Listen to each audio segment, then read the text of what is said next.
चरण स्पर्श क्यों आवश्यक है? भारत में हम जब भी जाते हैं कहीं पर, तो हम हमारे बच्चे किसी के चरण स्पर्श करते हैं तो दूसरा, अरे नहीं नहीं नहीं नहीं नहीं नहीं, पैर नहीं छूना, पैर नहीं छूना। क्यों? नहीं नहीं, हम इस लायक नहीं है, हम इस लायक नहीं है। तो बना लो ना अपने आप को इस लायक। जब आपको इस बात का ज्ञान हो गया कि आप इस लायक नहीं है, तो बना लो अपने आप को। और आप ये जो मना करते हो, इस मना करने से सबसे बड़ा नुकसान अपने सनातन धर्म को है। ये हमारे सनातन धर्म के संस्कार हैं। क्या आपके बच्चे संस्कार विहीन हैं? आपके बच्चों में कोई संस्कार नहीं है। सबसे पहले संस्कार है, फिर जो है दूसरा, इससे हमारे जो सदियों से चले आ रहे हैं, अपने सामने वाले के प्रति विनम्रता और आदर का भाव प्रकट करते हैं। नहीं तो बताओ कैसे करेंगे? गुड मॉर्निंग बहुत अच्छी है, लेकिन पैर छूने खराब है। जब हम दूसरे के पैर छूते हैं तो उससे हमें कभी भी, कितना ही बड़ा दुश्मन हो, उससे हमें जो है हमेशा आशीर्वाद मिलता है। और आशीर्वाद बहुत बड़ी शक्ति है।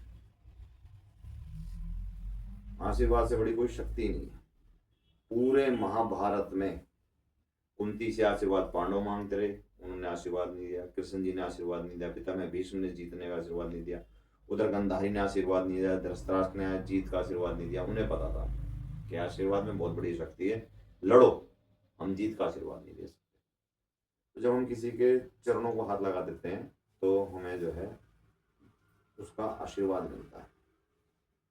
जब हम कावड़ लेके आ रहे होते हैं तो रास्ते में बहुत सारे आदमी हमारे पैरों का हाथ लगाने की कोशिश करते हैं। हम उनको अपने पैरों का हाथ लगाने नहीं देते। क्यों नहीं देते? क्योंकि हम जो इतनी दूर से भक्ति और शक्ति लेके आ रहे हैं, अगर वो हमारे चरणों को छुएंगे तो हमारी जो भक्ति का पुण्य है और जो हमारी शक्ति है वो उसमें चली जाएगी। इसलिए कोई भी कावड़िया अपने पैरों को हाथ लगाने नहीं देता, क्योंकि मैं इतनी मेहनत करके इतनी दूर से उस शक्ति और पुण्य को लेकर आया हूँ।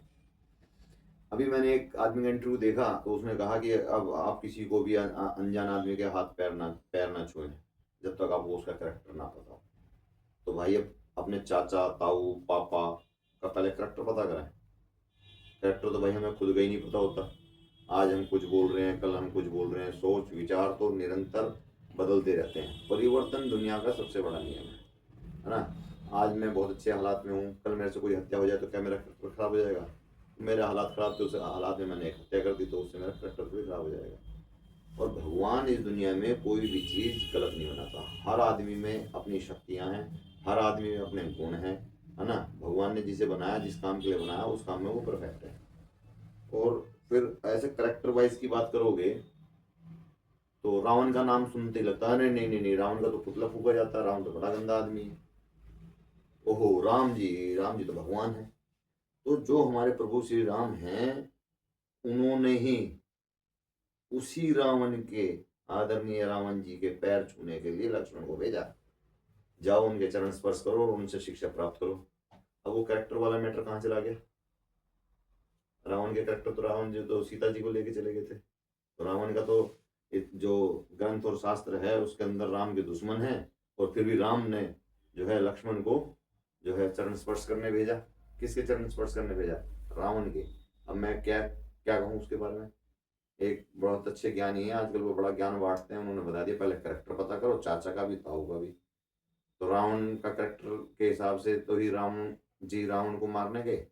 और जब राम जी रावण को मारने गए और जब रावण के तीर लग गया नाभि में, तो फिर लक्ष्मण को भेजा, जाओ इनसे शिक्षा प्राप्त करो। इनमें मेरे से भी दो ज़्यादा शिक्षा है, बहुत बड़े विद्वान हैं, धरती पे इनसे बड़ा कोई विद्वान नहीं हुआ। तो फिर वो शिक्षा लेने गए, और इससे हमें स्वास्थ्य लाभ भी होता है ना? बहुत लंबी वीडियो हो जाएगी, ठीक है?